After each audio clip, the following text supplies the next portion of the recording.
Today we are presenting before you the tasks undertaken by Dr. Babasaheb Ambedkar that could not be completed because of his untimely death on the 6th of December 1956. We salute to his tireless services offered to India till his last breath. It wouldn't be an exaggeration to see a better India had he been there for a couple of years. Nevertheless, our intention is to highlight some of such tasks which we think is requirement of today's India. He left behind enough for taking forward.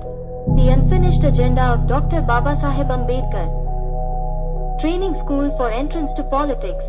In 1952, a resolution was moved by Professor K.T. Shah in the Parliament whether there should be any formal qualifications for the members of Parliament and state legislatures. The members felt that there should be some minimum educational qualifications. On this resolution, Dr. Ambedkar, as Minister of Law, suggested that instead of any formal qualifications, the contestants should have knowledge, meaning prajna, and character, meaning sheel. Baba Saheb knew it is very dangerous to have knowledge without character. Sheel means character, moral courage, ability to be independent of any kind of temptation, truthful to one's ideals. He is somehow not convinced with education as the only criteria, because that would deprive a large number of people from contesting. In India at that time education was in the lowest grade, not equally spread among all the communities. Therefore, true representation of all sectors was at risk. So, he suggested leaving the matter for the people to choose their representative of House of Parliament, instead of filtering the representative on educational criteria. Later, Dr. B.R. Ambedkar established the Training School for Entrance to Politics in July 1956, the first of its kind in the country. Dr. Ambedkar was the director and Shri S.S. Rege was the registrar.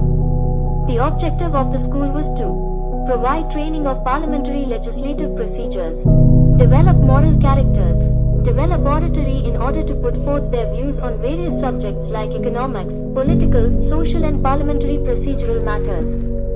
Dr. Ambedkar planned to deliver lectures on oratory in the month of December 1956 for the students of this school. But due to untimely demise he could not visit the school. The school started with 15 students and worked from July 1st, 1956 to March 1957, that is less than a year. To set up a world Buddhist mission. Buddhism was deeply studied topic by Baba Saheb. He expressed his love and affinity for Buddha from his childhood. Buddha was one of his gurus for several reasons. Buddha was born as human being and preached his gospel as a common man. He never claimed any supernatural origin or supernatural powers, nor did he perform miracles to prove his supernatural powers.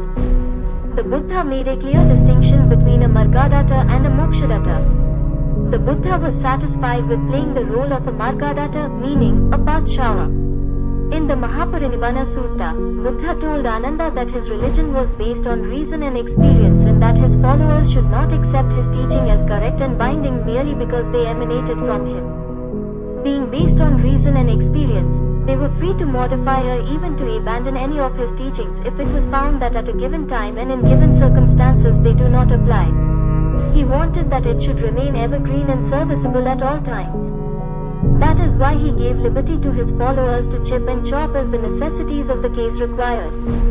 Buddha's Sangh was based on equality as it accepted Shudras to the Bhikkhu Sangha and women to Bhikkhuni Sangha. Buddha taught as part of his religion, social freedom, intellectual freedom, economic freedom and political freedom. He taught equality not between man and man only, but between man and woman. Baba Saheb was convinced that it would be difficult to find a religious teacher to compare with Buddha, whose teachings embrace so many aspects of the social life of people, whose doctrines are so modern and with main concern to give salvation to man in his life on earth, and not to promise it in heaven after he is dead.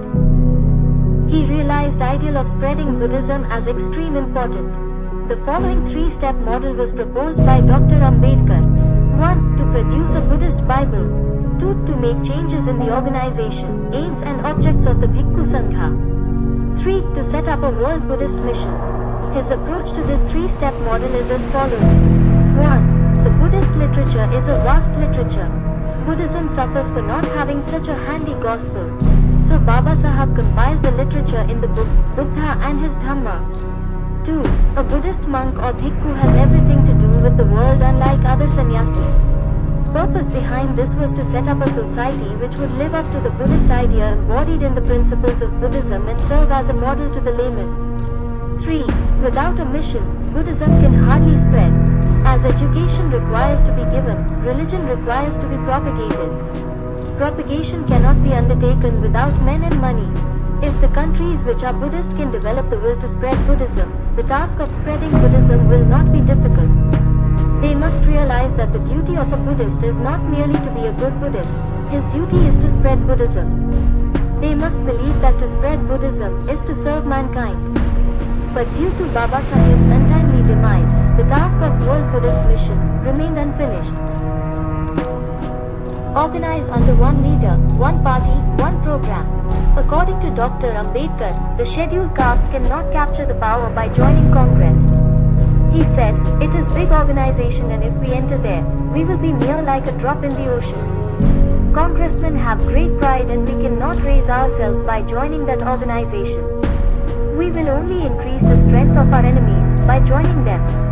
Congress is a burning house and we cannot prosper by entering in it. We must organize ourselves into a third party, so that in case Socialist and the Congress do not command an absolute majority, they will come to our feet to beg for our votes, and we can then hold a balance of power and dictate our own term to them for giving political support. You must organize yourself under one leader, one party, and one program for capturing political power. You remove all caste distinction and organize yourself under the aegis of federation." Still, it remains a myth for Ambedkarites to get organized under one leader, one party, one program. To prove that, Pandurang was none other than Buddha. While unveiling an image of Buddha in a newly constructed Buddha Vihar at Dehu Road near Pune on the 25th of December 1954, Dr. Ambedkar told his audience that the image of the god Vithoba at Badharpur was in reality the image of the Buddha. He said further that the name of the god Pandurang was derived from Pundalik. Pundalik means lotus, and lotus was called Pandurang in Pali. So Pandurang was none other than Buddha. According to him, Buddhism disappeared from India because of the wavering attitude of the laity which worshipped many other gods and goddesses. This task is also remained unfinished due to his demise. Many Ambedkarites studied this aspect after death of Baba Sahab, but the task is still unfinished.